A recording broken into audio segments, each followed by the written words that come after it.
तो नमस्कार देवी और सज्जनों, स्वागत है आप सबका एक और नई वीडियो में। और इस वीडियो में आपके लिए लेकर आ चुके परमुटेशन एंड कॉम्बिनेशन का पार्ट 4। पार्ट 2 अभी अपलोड हो चुका है जब मैं वीडियो बना रहा हूँ। पार्ट 3 इससे पहले रिकॉर्ड किया और पार्ट 4 अब रिकॉर्ड करने जा रहा हूँ। पार्ट 3 में मैंने basics of permutation and combination एकदम क्लियर कर दिए and now we are coming to circular permutation.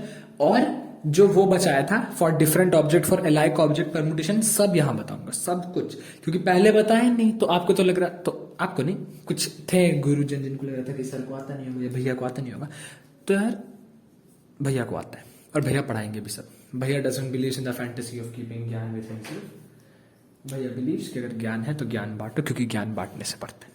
Thank you. चलो अब सर्कुलर परमुटेशन होता क्या है। सपोज वी हैव, दिख रहा है पहले देख लो। हाँ, we have n different objects, n different objects, right? Yes sir. Then your circular permutation,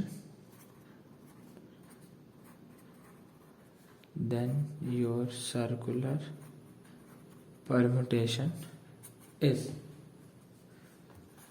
n factorial upon n। n factorial upon n को मैं लिख देता हूं n into n minus factorial upon n। so this is my n minus 1 factorial। ठीक, when we have n different objects, but this one is only for the case when clockwise and anti-clockwise are different। Anti-clockwise are different, right? And we have another case that is n minus 1 factorial upon 2। this is when clockwise and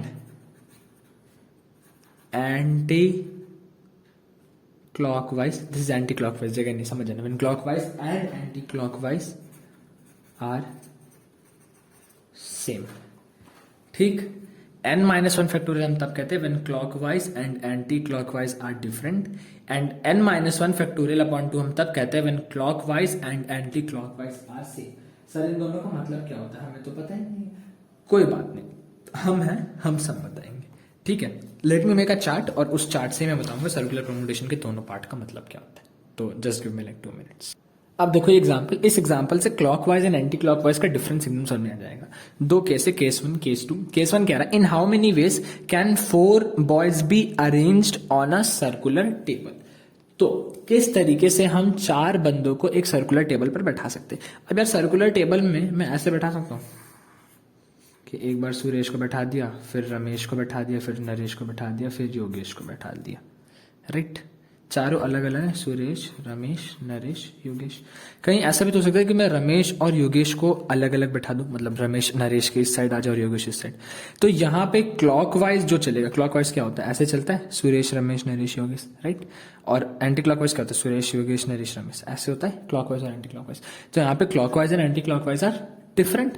in how many ways can 4 boys be arranged on a circular table। boys कितने, 4, n की value is 4। तो when clockwise and anti-clockwise are different, तब मैंने क्या कहा था, 4 minus 1 factorial, that is 3 factorial is your answer। तो you have total 3 factorial ways to arrange it। और हमारे पास 4 फ्लावर है, एक फ्लावर मान लो, चारों डिफरेंट है, 1 2 3 4 डिफरेंट है। यहां पे clockwise and anti clockwise are same. कैसे? क्लॉकवाइज के अकॉर्डिंग कैसे चलोगे, क्लॉकवाइज के अकॉर्डिंग आप चलोगे, यहां पे भी फ्लावर, यहां पे भी फ्लावर, यहां पे भी फ्लावर, यहां पे भी फ्लावर, राइट? अब देखो, अरे ब्लर क्यों हो गया, एक सेकेंड। हाँ, so therefore in this case we have 4 minus 1 factorial upon 2, that is your 3 factorial upon 2। तो that means we have total 3 ways, this is 3 factorial। so always remember this, circular permutation का इतना ही portion है, इससे ज्यादा नहीं है। अगर clockwise and anti clockwise are different तो we'll do n minus 1 factorial, and clockwise and anti clockwise are same तो n minus 1 factorial by 2। Clockwise का मतलब क्या होता है, क्लॉकवाइज मतलब ऐसे जाना और एंटी क्लॉकवाइज का मतलब होता है ऐसे जाना। Always remember this basic difference between clockwise and anti clockwise, जो बहुत लोगों को नहीं याद रहता। अच्छा सर, ठीक है। अभी मान लो यहाँ पे 4 की जगह अगर मैं कहूँ कि 10 फ्लावर्स होते हैं, सर 10 फ्लावर्स होते हैं तो भी कोई दिक्कत नहीं था। मैं 10 फ्लावर्स को मुझे लगाना है तो क्लॉकवाइज या एंटी क्लॉकवाइज तो मेरा सेम ही रहेगा ना, फ्लावर तो वहीं के वहीं है। हाँ जी सर, तो मेरा क्या होगा सर, मेरा होगा 10 - 1 factorial upon 2, that means 9 factorial upon 2। This is your answer. This summarises your basics of circular permutation. इसके अलावा कुछ नहीं। सर्कुलर परम्यूटेशन की ट्रस्ट में क्वेश्चंस भी कम ही आते हैं, questions will be based basically on permutation, क्योंकि वो ज्यादातर ऑडियंस को नहीं आती। Now moving on to the next heading, what is your next heading, उस पर चलते हैं। नेक्स्ट हेडिंग क्या है आपका, permutation of alike objects. Very very very important and इस पे बेस्ड क्वेश्चंस आते हैं। जो आप सोचते हैं ना, how many words can be formed using the letter mathematics और using the letter this and that, वो सब इस पे बेस्ड है। तो now we are like circular permutation is not even that important जितना important permutation of alike objects है। तो अगर वो समझ में नहीं आया तो वीडियो दोबारा देख लेना, बट अभी नहीं, बाद में। पहले ये चीज पढ़ लो, permutation of alike objects. Imagine करो कि मेरे पास 5 बच्चे हैं, A1 A2 A3 B1 B2, right. We have 5 students. तो इन 5 को बैठाने के तरीके क्या होते हैं, हम कहते हैं सर 5 फैक्टोरियल, 5 बच्चे 5 को बैठाना, 5 फैक्टोरियल बेस में बैठा दो, right. At this point I expect कि इतना तो आ गया होगा, राइट। तो permutation of alike objects will be A1 A2 A3 B1 and B2, that is 5 factorial. चलो फाइन। अच्छा, अगर मैं कहूं कि मेरे पास 3 सेब हैं और 2 बॉल हैं, इसको अरेंज करने के क्या तरीके हैं? तो अगर मैं इन 5 को अलग अलग मान लो तो ये कितने तरीके में अरेंज जाएंगे, ये हो जाएंगे 5 फैक्टोरियल बेस में। बट मेरा जो ये एप्पल्स है ये, और जो मेरे ये दोनों बॉल्स हैं ये आपस में 3 एलिमेंट कितने तरीके में अरेंज हो सकते हैं सर, 3 फैक्टोरियल बेस में, और दोनों बॉल्स 2 फैक्टोरियल बेस में। तो ये दोनों डिवाइड में आ जाएंगे, 5 factorial upon 3 factorial into 2 factorial. This is how permutation of iliac object is done. दोनों बॉल को अरेंज करने के हमारे पास 2 फैक्टोरियल वेज होंगे, लेकिन किसी भी 2 एलिमेंट में, सॉरी किसी भी 2 वेज में बॉल को जो अरेंज करने के। और कमिंग टू दिस एप्पल वाला पार्ट, तो इस एप्पल वाले पार्ट को भी अरेंज करने की 3 फैक्टोरियल वेज। अब एक बात बताओ, अगर दोनों बॉल सेम है तो मैं उन दोनों बॉल को ऐसे ऐसे लिखूं या ऐसे ऐसे लिखूं, दोनों बॉल में अंतर थोड़ा ना कर पाऊंगा, दोनों बॉल तो सेम ही है। तो for arranging this ball we have 2 factorial ways, और तीनों एप्पल का भी सेम, 1 2 3 तीनों एप्पल ऐसे ही दिख रहे हैं यार। अब मैं इस वाले को पहले लिख दूं, इस वाले को ये रहने दे, इस वाले को इधर लिख दूं, तो भी तीनों एप्पल समझ में तो आएंगे, बिकॉज ऑल 3 आर अलाइक। अब हम एक्सपेक्ट करते हैं कि वो तीनों apples are of the same size, ऐसा नहीं होगा कि एक बहुत बड़ा एक बहुत छोटा है, राइट। तो इनको आपस में अरेंज करने के 3 फैक्टोरियल वेज, इनको आपस में अरेंज करने के 2 factorial, but at the end of the day इनको अरेंज करने के बाद आंसर तो सेम ही रह रहा है, राइट। चेंज तो हो नहीं रहा 3 फैक्टोरियल। तो इसीलिए मैंने टोटल मान लिया कि 5 फैक्टोरियल वेज है अरेंज करने के लिए, इसको अरेंज करने के 3 फैक्टोरियल, इसको अरेंज करने के 2 फैक्टोरियल, उससे मैंने डिवाइड कर दिया। This is how permutation is done. Suppose अगर मेरे को एग्जाम्पल में ऐसा रहता कि मेरे पास है A B, मतलब 1 2 3 4 5 6 7 8 9 10 D, 1 D है। इसके अगर मतलब मेरे पास 3 A है, 2 B है, 5 C है और 1 D है, इसके अगर टोटल अरेंजमेंट पूछे जाते हैं, राइट, इसकी टोटल अरेंजमेंट अगर पूछा जाए तो हमारे पास टोटल एलिमेंट्स कितने, 11 एलिमेंट्स है। Total elements will be 11 factorial upon 3 factorial into 2 factorial into 5 factorial, right. क्यों? क्योंकि 3 फैक्टोरियल में 3 बार A अरेंज हो सकता है, 2 फैक्टोरियल में 2 बार B अरेंज हो सकता है, और 5 फैक्टोरियल में 5 बार C अरेंज हो सकता है। अब ये सब अगर डिफरेंट एलिमेंट रहते हैं ना, मतलब ये 11 डिफरेंट बच्चे, तो मेरा आंसर 11 फैक्टोरियल होता है। बट मेरा A 3 बार आ रहा है, B 2 बार आ रहा है, C 5 बार आ रहा है, तो हम इसको डिवाइड कर देते हैं उन्हीं नंबर से। This is how such types of questions are done. Why? Because यहाँ पे रेपिटिशन हो रहा है। This is the difference between different object and alike object. की डिफरेंट में सब अलग एलिमेंट्स हैं, but in alike objects you are not allowing repetitions to occur. A 3 बार आया था, मैंने 3 फैक्टोरियल से डिवाइड कर दिया कि भाई A मेरा एक ही बार आना चाहिए। Got this? चलो अब आते हैं क्वेश्चंस पे जिसमें बच्चे हमेशा गलती करते हैं। चलो moving on, this is a very nice question for permutation of alike object. This is how many words can be formed using all letters of the word Honolulu, HONULULU। L 2 बार है, O 2 बार है, U 2 बार है, H और N अलग है। पहली चीज है नो रिस्ट्रिक्शन, ठीक है। क्या लेंथ है वर्ड की? रिमेंबर नो रेस्ट्रिक्शन और नो रिपीटिशन में अलग होता है। रिपीटिशन मतलब रिपीट नहीं होना, रेस्ट्रिक्शन मतलब हम कोई रोक नहीं लगा रहे, जैसे अरेंज करना है। तो मेरे पास 8 डिफरेंट लेटर्स है, it will be 8 factorial upon L कितनी बार है 2 बार, ओ कितनी बार है 2 बार, एंड यू कितनी बार है 2 बार। तो 8 factorial upon 2 factorial into 2 factorial into 2 factorial, this is going to be our object. ठीक, 8 के 8 लेटर्स अगर डिफरेंट होते तो मेरा आंसर 8 फैक्टोरियल होता, but since they are repeat and repetition allowed होता, तो जब मेरे पास 26 अल्फाबेट्स वाले क्वेश्चन तो 26 की पावर 3 किया था पैलिंड्रोम वाले में, याद करो सेकंड वीडियो में। यहाँ पे 8 factorial upon 2 factorial 2 factorial 2 factorial, because here we have alike objects and repetition is not allowed in this case such that alikes of same kind are together। मतलब कि यार H और N, इसके बाद O O L L U U, मतलब अलाइक्स O O साथ रहे, L L साथ रहे, U U साथ रहे। अगर मैं इमेजिन करूँ तो these are how many elements 1 2 3 4 5 elements है, my answer is going to be 5 factorial. Why, मैं इसको मैंने बॉक्स मेथड बताया था, मैंने इसको एक एलिमेंट मान लिया, इसको एक एलिमेंट, इसको एक एलिमेंट, इसको एक, इसको एक। So we have 5 factorial ways to arrange 5 elements, right. And O O L L U U, इसमें क्या ही कॉपी कर सकता है, इनको साथ में ही रखना है, हमें अलग अलग रखना होगा तो मैं डिवाइड करता। अब मैं इस O को इधर लिखूं या इस O को इधर, कोई अंदर तो पड़ता नहीं, सेम को इस L को इधर लिखूं, इस L को इधर, कोई अंदर पड़ता नहीं। तो इन सब का आपस में कितना अरेंजमेंट है 1 1 1, क्यों? एक ही तरीका है ना भाई, दोनों ओ को मैं ऐसे लिख सकता हूँ साथ में लिखने का, और कोई तरीका तो है नहीं दोनों को। तो वो सर मैं इस ओ को पहले लिख दूं, इस ओ को बाद में, भाई लिख ले, अंतर थोड़ी ना पड़ना है, at the end of the they are alike only. तो इसलिए हमारे पास सिर्फ 5 एलिमेंट्स है और 5 factorial ways is our answer, right. चलो with this we are moving on to our next part and that is combination of alike objects, उस पर चलते हैं। अब देखो कॉम्बिनेशन ऑफ अलाइक ऑब्जेक्ट्स कैसे होता है, very very very important. Once again imagine कर लो कि मेरे पास बकेट्स हैं 3 टाइप के, ए टाइप के, बी टाइप के, सी टाइप के। ए टाइप के मेरे पास 2 बकेट्स हैं, बी टाइप के मेरे पास 3 बकेट हैं, सी टाइप के मेरे पास 2 बकेट हैं। अगेन जितने टाइप ऑफ बकेट्स है उतने नंबर मैंने लिख रखे, A B B B C C. ठीक, अब suppose I have to select one object, right. Select one object कैसे कर सकता हूँ? सेलेक्ट वन ऑब्जेक्ट करने के लिए अब या तो मैं ए का उठा लूँ, या बी का उठा लूँ, या सी का उठा लूँ। मेरे पास 3 तरीके, तो मैंने 3 वेज कर दी। अच्छा, नेक्स्ट पार्ट कह रहा है सेलेक्ट 2 ऑब्जेक्ट्स। सेलेक्ट 2 ऑब्जेक्ट्स करने के 2 तरीके, या तो मैं दोनों को अलाइक ले लूं, मतलब बोथ आर सेम, या तो मैं दोनों को डिफरेंट ले लूं। अगर मैं दोनों को डिफरेंट ले लूं, मेरे पास बकेट कितने टाइप के 3 है, 3 में से मैं कोई भी 2 उठा लूं, राइट, 3C2। दूसरा इस दोनों को अलाइक ले लूं, मतलब बोथ शुड बी सेम।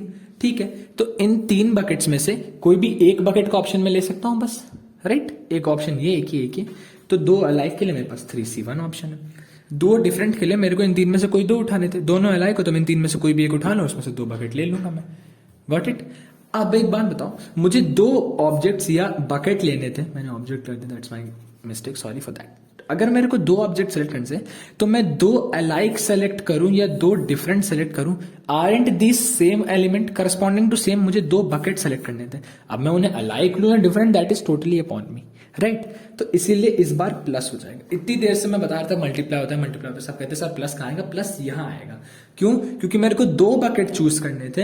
अब मैं दोनों बकेट को अलाइक लूं या दोनों को डिफरेंट, एलिमेंट और the work that is happening is same, तो इसीलिए एडिशन होगा, जो थ्योरम ऑफ एडिशन कहती है। अब मान लो अगर मेरे को यहां पे कह रहा है next part of the question that is very important, that is to select 3 objects. Select 3 objects के लिए या तो मैं ऑल 3 ऑब्जेक्ट कर लूं, राइट, इनमें से मैं कोई एक भी कर सकता हूं कि मैं तीनों में से एक कर लूं।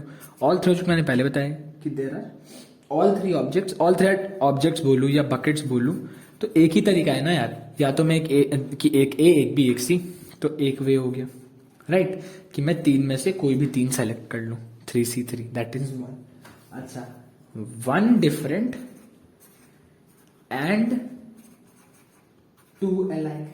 1 डिफरेंट मतलब पहले मेरे पास 3 ऑप्शन है, तो मैंने 3C1 ले लिया, इनटू 2 अलाइक का मतलब हो जाता है कि 2 सेम, एक अलग और 2 सेम। तो पहले मेरे पास 3 ऑप्शन थे, पहले मेरे पास क्या ऑप्शन थे, ए बी और सी में से उठाने को। अब मुझे जो उठाने, अब मेरे पास कितने ऑप्शन, अब मेरे पास सिर्फ 2 ऑप्शन है। क्यों? क्योंकि एक मेरा डिफरेंट वाला उठा लिया है। अब मान लो अगर मैंने ए उठा ले, तो अब अलाइक के लिए मेरे पास या तो मैं बी में से ही उठाऊं या तो मैं सी में से उठाऊं, बस 2 ही ऑप्शन ना उठाने के लिए। हाँ जी सर। और एक मैं ऑलरेडी उठा चुका हूं, तो मेरा बनता है 2c1। Next one that is coming out is all alike. All alike मतलब कि तीनों सेम।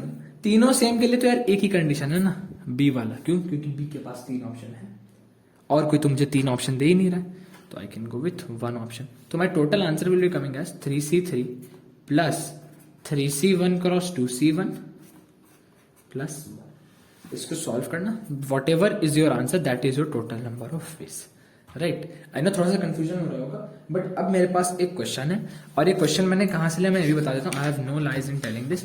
ये मैंने जब फिजिक्स वाला सर का मैथ्स का कोर्स लिया था, तो मैंने वहाँ पे अमन सर पढ़ाते थे उस टाइम पे, तो वो भन्नाट कहते थे खुद को, तो मतलब वो थे भी भन्नाट, बहुत अच्छा पढ़ाते थे। Later on he left, I don't know why, but whatever was the reason, I don't, that's not a matter of concern right now. तो उन्होंने एक क्वेश्चन कराया था, that was a very nice question, और उस क्वेश्चन से सब समझ में आ जाएगा। अब बस देखते जाओ कैसे करना है, वो क्वेश्चन नोट करो, and that question will last for 5 minutes, और उसके बाद पूरा चैप्टर अपना खत्म। तो बस वो क्वेश्चन देखो और फिर देखो मजे। अब देखो, वर्ड इज भन्नाट and you have to select 4 letters out of the word. अच्छा, तो पहले ना एक काम करता हूँ, मैं लिख लेता हूँ मेरे पास वर्ड है क्या क्या। तो मेरे पास T एक बार है, B एक बार है, H एक बार है, 3 बार मेरे पास A है, ए। जो तीनों सेम है ना, उनको एक बॉक्स में बंद कर लो। 2 बार N है, राइट।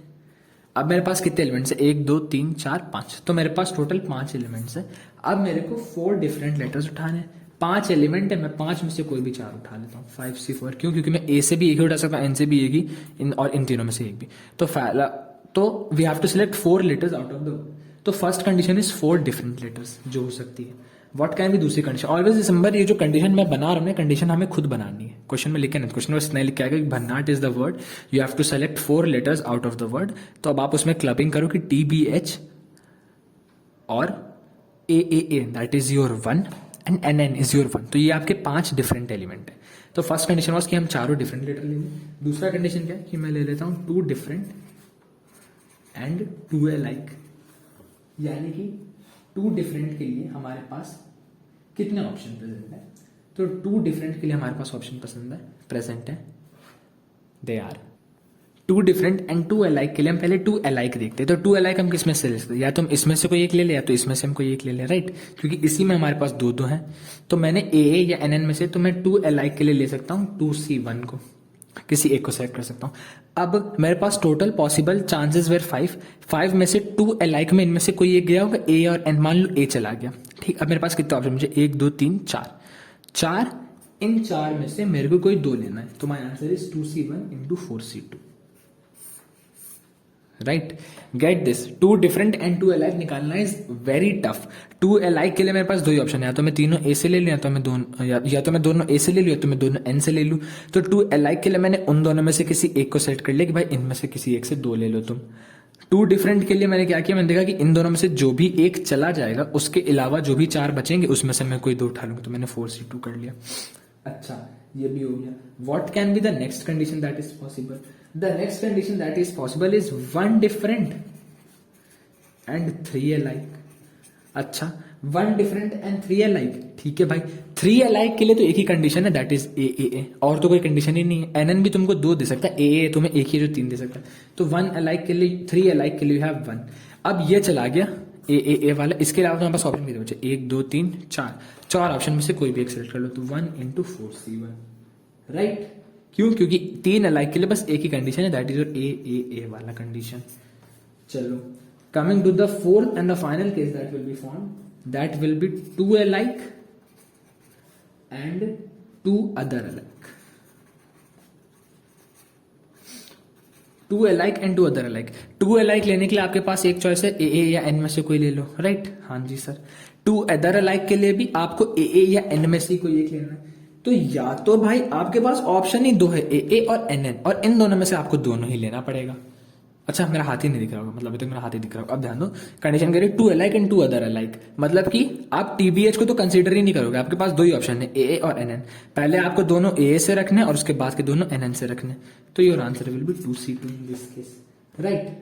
अब आपका जो फाइनल आंसर होगा, total ways these are all same elements, sorry same event. Event क्या है अपना? इवेंट अपना ये है कि ये सारे में से हमें भन्नाट से 4 लेटर के वर्ड बनाने थे। तो ये टोटल वेज का answer will B 5C4 plus 2C1 cross 4C2 plus 4C1 plus 2C2। Remember this, 5C4 plus 2C1 cross 4C2 plus 4C1 plus 2C2। आ गया समझ में? Got this? Very, very, very important. So by this we come to the end of our chapter permutation and combination. I hope you must have enjoyed this series and it was very, very confusing. I can understand. ठीक है, मेरे को भी समझ में आता है कुछ चीजें, बट अगर समझ में आया तो इसके क्वेश्चन सॉल्व करना, ना आए तो you can any time ask us on Telegram groups, we will get to you with the solutions. Until then, make sure to hit the subscribe button, make sure to hit the like button. If you have any doubts, you can write it down in the comment section. Telegram पे पूछ लो कोई doubts हो, Instagram पे DM कर दो. 1-on-1 counseling session लेना है तो वो ले लो, जो करना है करो, बस पढ़ते रहो, ठीक है? Until then, goodbye, all the best, bye bye. I know I can treat you better than he can, and any girl like you